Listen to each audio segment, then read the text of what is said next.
பண்ணி விட்டுருங்க. அது ஓடிட்டு இருக்கோம். Introduce yourself. Myself, I am Krishna. I am from final year B section and I am coming from Erode. So we are having Radhasana as a technical champion. So Radhasana கிட்ட வந்து மொமெண்டம்னா என்னன்னு கேட்போம்.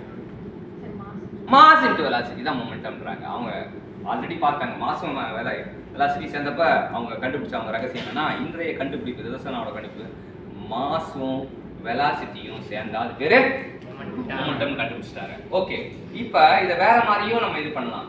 அது யூனிட் வந்து Newton second. So Newton செகண்ட்றப்ப வந்து நியூட்டனோட variable யாரு? Force. செகண்டோட variable யாரு? Time. So வந்து ஃபோர்ஸும் டைமும் சேர்ந்தா ஒரு புது வேரியபிள் நம்ம கண்டுபிடிக்கணும். அது ரெண்டு ஃபோர்ஸும் டைமும் சேர்ந்தா மொமெண்டம் கிடையாது, ஆனால் அது ஒரு புது வேரியபிள். அப்போ ஃபோர்ஸும் டைமும் ஃபிசிக்கலாக நம்ம புரிஞ்சுக்கணும் அப்படின்னா ஒரு ஃபோர்ஸ் ஆனால் டைம். ஸோ என்ன பண்ணுறேன்னா ஒரு ஃபோர்ஸ் என் கையில் வந்து ஒரு 20 நியூட்டன் ஃபோர்ஸ் வச்சுங்க அப்படின்ற, சரியா? 20 நியூட்டன் அப்படி கொடுக்குறேன். அப்போ 20 நியூட்டன் வந்து எவ்வளோ செகண்ட் எடுத்து ஒரு குறிப்பிட்ட டைமில் தான் இருக்கணும். ஒரு 2 செகண்ட், ஒரு 3 second. 20 Newton into 3 second. 20 into 3 எவ்வளோ? 23 சார் 60 நியூட்டன் செகண்ட். இது பேர் என்ன? ஃபோர்ஸும் டைமும் சேர்ந்தா என்ன வேரியபிள் அப்படின்னு பார்த்தீங்கன்னா இட் இஸ் கால்ட் இம்பல்ஸ்.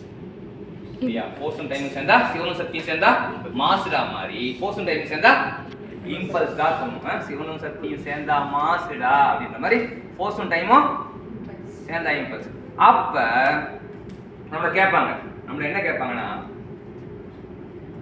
அனாலகஸ் அப்படின்னுவாங்க. அனாலகஸ் அப்படின்னா ஒரே மாதிரி அப்படின்னு அர்த்தம். அனாலகஸ் எந்த வேரியபிள்ஸ் அனாலகஸா இருக்கு அப்படின்னா எந்த ரெண்டு வேரியபிள் யூனிட் சேமா இருக்கோ அந்த ரெண்டு வேரியபிளும் எப்படி சொல்லுவோம்? அனாலகஸ் சொல்லுவோம். இப்ப மொமெண்டமும் இம்பல்ஸும் அனாலகஸ் having சேம் யூனிட். சரியா? அது நோட் பண்ணிக்கிறேன். அவ்வளவுதான். Same unit same dimension. Same unit same dimension தான் அது அனாலகஸ்.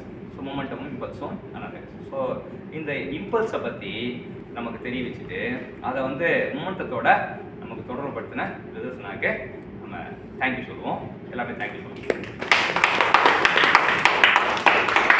மறக்காம கை